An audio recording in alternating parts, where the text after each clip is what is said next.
Setiap pagi, bunyi tek-tek-tek tek dari mesin jahit tua milik Sekar selalu terdengar dari rumah kecil di ujung gang sempit desa Cempaka. Udara pagi masih lembab, tapi Sekar sudah duduk tegak di depan meja kayu yang mulai rapuh. Tangan kurusnya lincah menggerakkan kain, sementara kakinya menginjak pedal dengan irama yang nyaris menjadi lagu bagi rumah itu. Di dinding tergantung foto suaminya, Rifki, yang meninggal 5 tahun lalu karena kecelakaan di jalan. Sejak saat itu, Sekar menjadi satu-satunya tulang punggung keluarga bagi 2 anaknya, Rani dan Bagas. Mesin jahit itu bukan sekadar alat, melainkan saksi bisu dari perjuangannya. Sekar menjahit pesanan pakaian dari warga sekitar,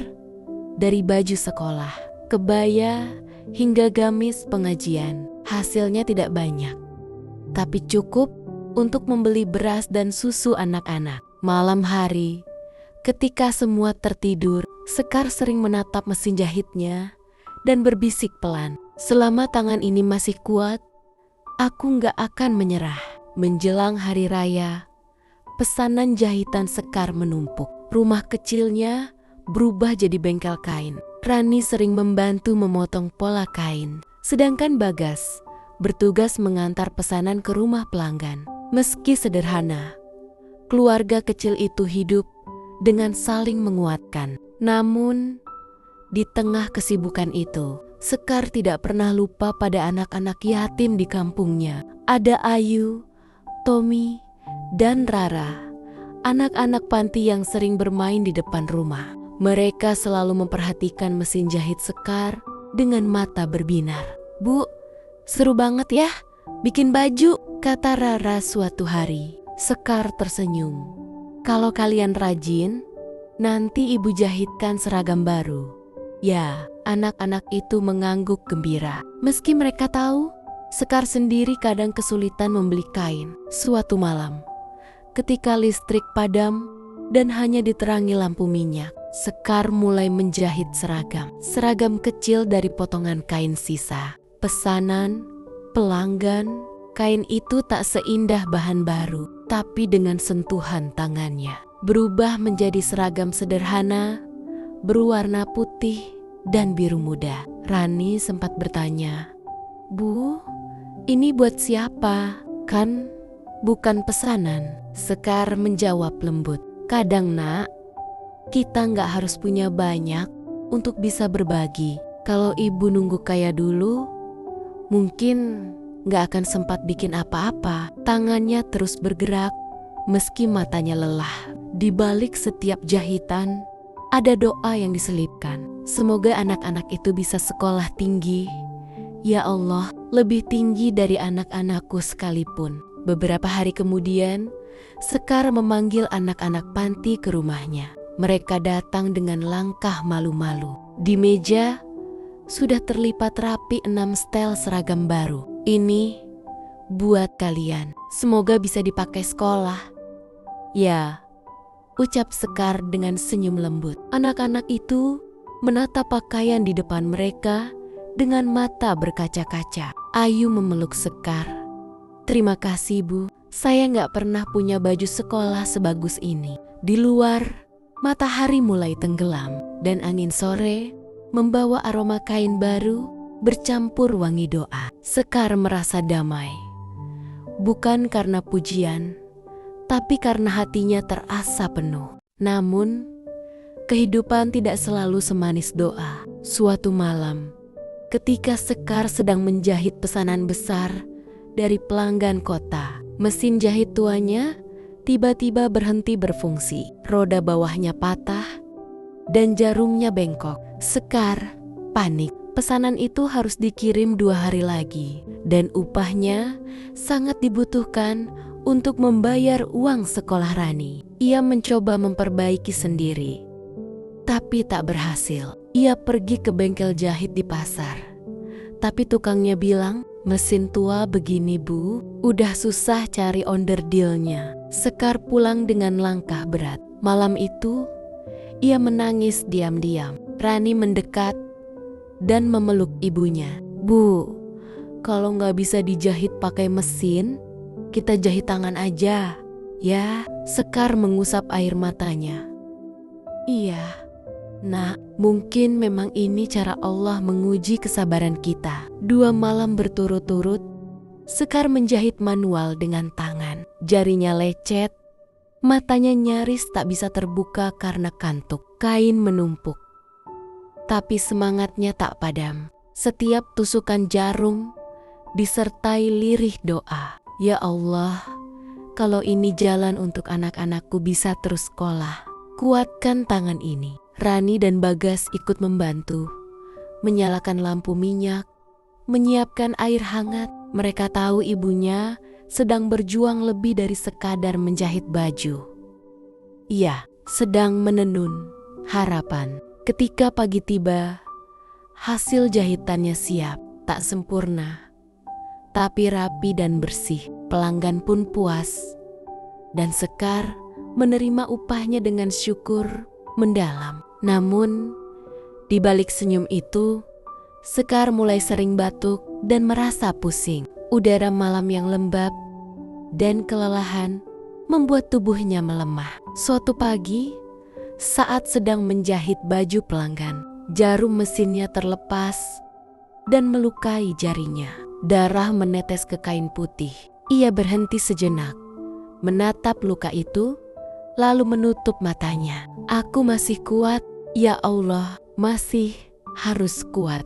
Tetapi di dalam dirinya, tubuh itu mulai memberi tanda bahwa perjuangan panjangnya sedang menagih harga. Suatu pagi yang cerah, Sekar sedang menjemur kain di halaman rumah ketika Pak RT datang menghampiri. Sekar, minggu depan ada acara besar, Festival Kemerdekaan. Desa, panitia ingin pesan seragam untuk warga. Kira-kira bisa tidak? Sekar tertegun. Ia menatap mesin jahit tuanya yang kadang berhenti di tengah jalan. Jumlahnya berapa, Pak? 400 tel. Jawab Pak RT mantap. Sekar hampir tak percaya. 400? Ia tersenyum kecil, tapi matanya cemas. Namun dalam hatinya ada suara lembut. Kesempatan tidak datang 2 kali, Sekar. Malam itu, Sekar berdoa lama di depan mesin jahitnya yang tua, sambil menatap foto mendiang suaminya. Mas, kalau kamu masih di sini, pasti kamu bilang, aku bisa. Sekar tahu, ia tak mungkin menyelesaikan 400 tel sendirian. Maka ia mendatangi 2 tukang jahit lain di kampung, Bu Narti dan Ratna, yang nasibnya juga pas-pasan. Bu, kalau kita kerja sama, mungkin kita bisa sama-sama dapat rezeki, ujar Sekar. Mereka bertiga akhirnya sepakat bekerja dari pagi hingga malam, diiringi suara mesin jahit yang bersahut-sahutan. Rani dan Bagas ikut membantu menata kain dan menyiapkan benang. Meski letih, setiap jahitan terasa seperti doa. Sekar menatap kain merah putih di tangannya dan berbisik pelan, semoga seragam ini bukan cuma untuk pesta, tapi juga membawa semangat baru. 3 hari sebelum acara, listrik padam selama berjam-jam. Sekar dan timnya bekerja dengan lampu minyak dan menjahit dengan cara manual. Jarum sering patah, tangan mereka lecet, tapi tak ada yang menyerah. Suatu malam, Bagas berkata, "Ibu, nanti kalau semua baju sudah jadi, mesin ini istirahat ya." Sekar tersenyum samar. "Iya, Nak, mesin boleh istirahat. Tapi tangan kita jangan berhenti berdoa." Mereka menuntaskan pesanan tepat sebelum matahari terbit di hari terakhir. Hari acara tiba. Balai desa ramai.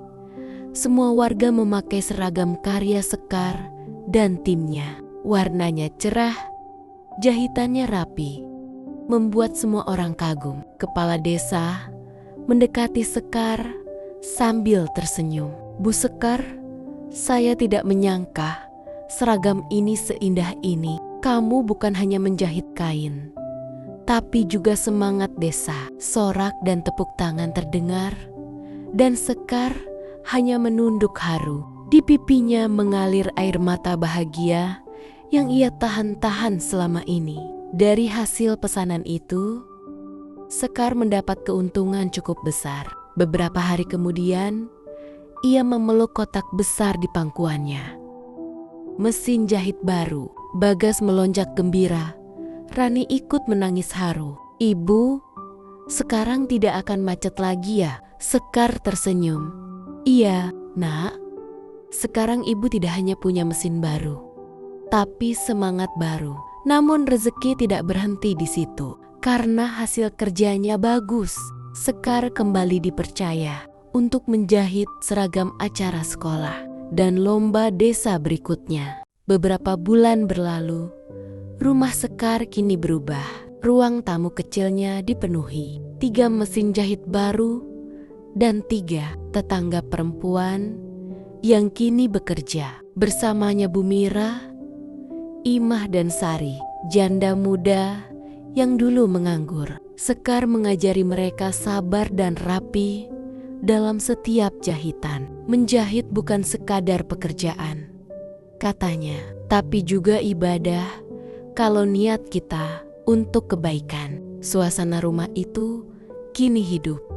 Suara mesin jahit bercampur tawa dan semangat. Perempuan kuat yang dulu hampir menyerah. Suatu sore, ketika semua pesanan selesai, Sekar membuka laci kecil di mejanya. Di dalamnya ada potongan kain warna biru muda yang ia simpan sejak lama. Ia memanggil Rani dan Bagas. "Ayo bantu ibu buat sesuatu yang spesial." Beberapa hari kemudian, Sekar mendatangi panti kecil di pinggir kampung dengan membawa tas besar. Anak-anak yatim keluar dengan mata berbinar. Di dalam tas itu, seragam sekolah baru hasil jahitan Sekar dan para pekerjanya. Ketika anak-anak itu memakainya, tawa mereka memenuhi udara sore. Sekar menatap langit sambil berbisik, "Terima kasih Tuhan. Akhirnya, doaku dijawab lewat tangan-tangan kecil ini." Kini Sekar dikenal bukan hanya sebagai tukang jahit desa, tapi penggerak kecil yang menumbuhkan harapan. Ia membuka pelatihan gratis untuk ibu-ibu muda dan anak-anak putus sekolah. Setiap kali suara mesin jahit mulai berdengung di rumahnya, Sekar selalu menutup mata sejenak dan tersenyum. Bukan karena ia kaya, tapi karena ia tahu dari setiap jahitan ada doa yang menjahit hidup banyak orang. Di dinding rumahnya kini tergantung papan sederhana bertuliskan, "Doa di balik mesin jahit, rumah belajar Sekar." Dan setiap sore, ketika angin membawa suara anak-anak tertawa di halaman, Sekar tahu mesin jahit tua itu dulu bukan akhir, tapi awal dari kisah penuh berkah.